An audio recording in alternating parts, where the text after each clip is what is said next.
Starting with the Headless Ape, I'll be ranking the top 20 actual cheeses you can do in Sekiro that shockingly never got patched.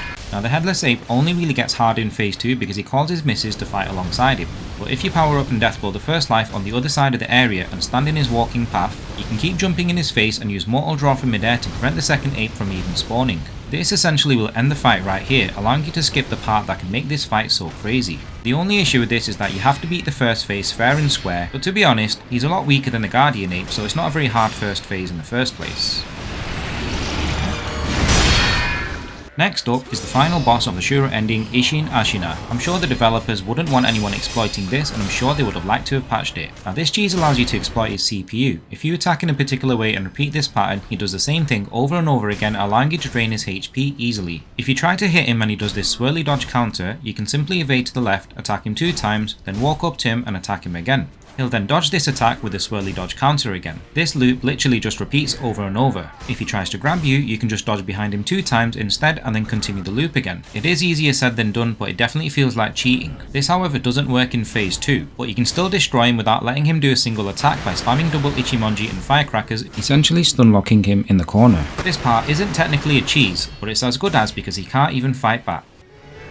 Now before we move on to some broken cheeses where the bosses get trapped or fall off cliffs, here's one more where you can exploit the boss's CPU. Lady Butterfly is one of the 2 earliest main bosses you can face, so you may have very little HP at the time of this fight. But essentially, you just have to hit her once anywhere, then immediately evade to the side and attack straight after to do the counter slice. Then dodge to the side again and repeat. For phase 1 it works unbelievably, but for phase 2 it's a bit tricky with her additional moves. You can evade her ghosts that turn into flares by running around the arena and then just start the cheese again, but just completely ignore any flares that come at you and just repeat this cheese till she's dead. Now that's the last of this style of exploiting the boss's moveset. From here it's only going to get cheesier.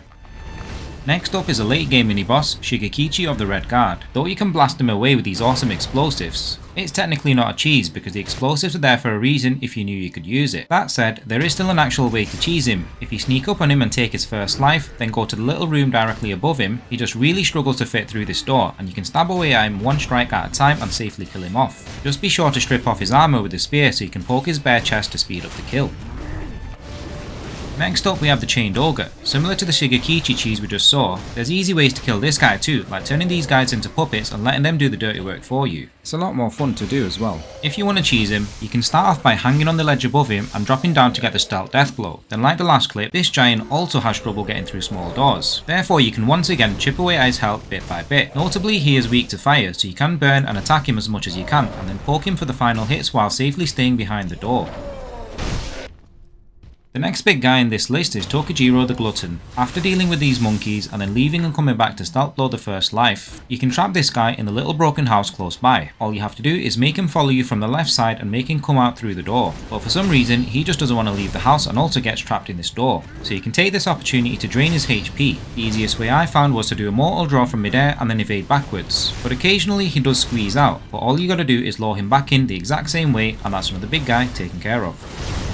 The next boss is Lone Shadow Masanaga. After taking his first life from the rooftop, you can lure him down this path all the way to the well at the back. I actually went one step further and turned this giant here into a puppet for the fun of it, but it's not necessary. Essentially if you just bring him this far out, he just doesn't want to fight back, and this guy is very aggressive, but with this tip, you can take his aggression from 90% down to about 5%. He just slowly walks back to his starting point, so once again you can slowly chip away at his health while he rarely even fights back. Even his dogs don't reach here, but just to be sure, you can prevent the dogs from coming if you shoot him with a shuriken just before he whistles. Next up is a trapping cheese, and it's another Lone Shadow boss. This one is the Long Shadow Longswordsman in early game. After death blowing the first life from above, you can lure him in this corner, then wall jump over him, and without locking on, if you keep attacking non-stop while aiming a little to the right side, he gets trapped in this corner until he's dead. If you want to make it even easier, as you're jumping out of the corner, you can drop some firecrackers midair just to give you a precious few extra seconds to start the hit in the corner. A good one for speedrunners. Back to the big guys again. Here we have Juzou the Drunkard, but the second version, which you find in the second memory of the Hirata estate. You can use the whistle tool to stealth kill his ninja pal first, then run away and come back when the alert's gone and you can take the boss's first life. After this, all you need to do is jump onto this rock near the fire and then just spam mortal draw until he dies. This is another cheese where the boss just takes his aggression down by 95%. He never actually attacks with the sword, so you'll be safe, but he does spit out poison at you. However, to counter this, you can use contact medicine, which is a self-inflicting poison. It drains your own HP, but at an extremely slower rate compared to what Juzou's poison would do. Next up is the ever-glowing Orin of the Water. There's actually a few cheeses that can be done here. The first one is where you lure her all the way back from where you came from and then hop onto this particular rock. She, like many other bosses you've seen now, loses all her aggression and just doesn't fight back. Unlike the Juzou cheese just before this, you can just spam Mortal Draw until she's dead. For the second life, just lure her in this bottom corner and then hop back on the rock and do it again. Although this may be the safer way, I think the other way is much easier. For the other cheese, you simply just run right past her and cross the bridge. Once she's crossed the bridge and gone up the stairs, she loses the will to fight. Now if you get behind her, you can attack her about 5 times before she blocks. And make sure not to go too far up the path, otherwise she may get aggressive again. You can also use her weakness, the Sabimaru, to poison her and do big posture damage, but it's not necessary. Next up is another lone shadow, this time the poisonous Vilehand. This one is a very unique cheese because he has an extra ninja in the room to make the fight harder and prevents you from getting the first life death blow. However, if you kill the enemy and then restart your game, you'll respawn outside the boss room, but the enemy will remain dead, allowing you to get that important first life death blow. Following this, if you lure him to the corner, you can trap him here if you jump over him and use firecrackers at the same time. Like the lone shadow Longswordsman from earlier, you can aim your attack a little to the right side without locking on and slash away like crazy. Next up, we have a very popular and well-known cheese on Snake Eye Shirahagi in the poison pool. After stealthily taking the first life, you can lure her, yes her, back near the idol and you can just wait on this hand until she arrives. Like a fool, she decides to jump in the poison pool and slowly walks towards you, eventually poisoning herself. Once she's close enough, you can go a step further to speed this cheese up by jumping into the pool yourself to make her come to you. Then if you jump onto this little island, you can block her shots with the umbrella. After absorbing about 2, maybe 3 attacks with the umbrella, you can use the projected force skill if you've bought it and send the absorbed damage back to her in a beam-like attack. At the same time, she'll just continue to poison herself in the pool. Surely you would think that they would make this boss immune to poison, but I guess not. Finally getting to the juicy ones now. This is the famous Genichiro door cheese and I can confirm it does actually still work. For both phase 1 and phase 2, all you have to do is get the start right and then you've got him. Just come behind this door and wall jump so that you land to the right side of Genichiro and in the hope that he moves to the corner of the door. Once he's here without locking on, all you have to do is aim to the right corner and attack 3 times. Then take a half-second pause and then attack 3 times again. You can repeat this process for the entirety of phase 1 and phase 2. Sadly it doesn't work long enough in phase 3 because he does jump up for lightning. But this takes care of 2 whole phases, leaving you with just the final phase to deal with.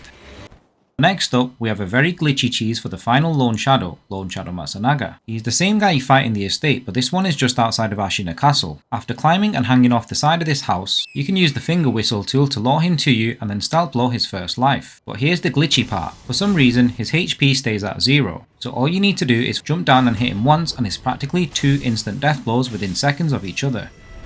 Next up is an insane cheese that requires just 1 firecracker to be used to kill the Sakura Bull. As soon as you rest at the idol, if you immediately sprint around the corner and go right to the very end, you'll see the bull just turning the corner. If you're fast enough, you can drop firecrackers just at the edge which startles it that much that he knocks himself straight out by ramming into the wall. If however you're a bit slow, you might need to give him 1 slap up the backside with your sword just to set him off. But otherwise, that's like a 10-second cheese you just can't go wrong with.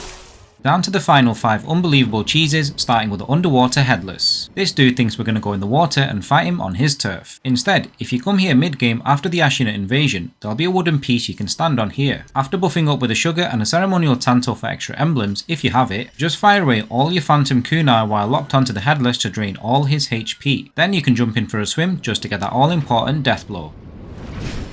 The corrupted monk at this point in the game feels like she has too much HP and hits too damn hard, so cheese is definitely welcome here and it's a great one. All you have to do is run around the left side to appear behind the monk and she won't even notice you. Then if you just spam a bunch of firecrackers and ash so that she moves about 13 or 14 steps backwards, you can stand on this little stone, wall jump onto the wall behind you and then wall jump off it onto the monk's head for an instant death blow. For some reason, it gets recognized as a death blow from above, so it just works, and only takes about 30 seconds.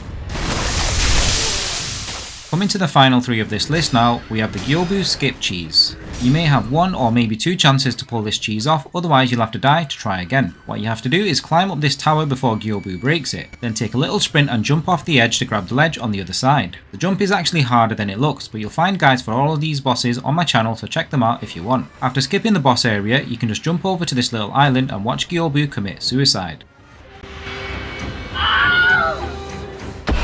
The true corrupted monk. It's such a weird cheese that makes it so cool, because you have to jump to your own death to trap the boss, but it works. So what you have to do is lure the boss to this edge, and while standing as close to this tree as possible, if you jump off when the monk is at the edge with you, you will eventually respawn to find her stuck. It may take a few tries, or if you're lucky, you'll get it in one like some lucky people. But when you find her stuck, you can just mortal draw her or whatever you want to drain all her HP and posture. But the key thing is to make sure that you parry the final hit, which leads to the death blow. This will cause her to T-pose and glitch out mid-air. Sometimes you may just see her suddenly drop off the cliff, but in this case she just up and vanishes, and the kill certainly counts. Now the fact that she has 3 whole phases but you can skip all 3 of them with this one trick makes it one of the best glitches in the entire game.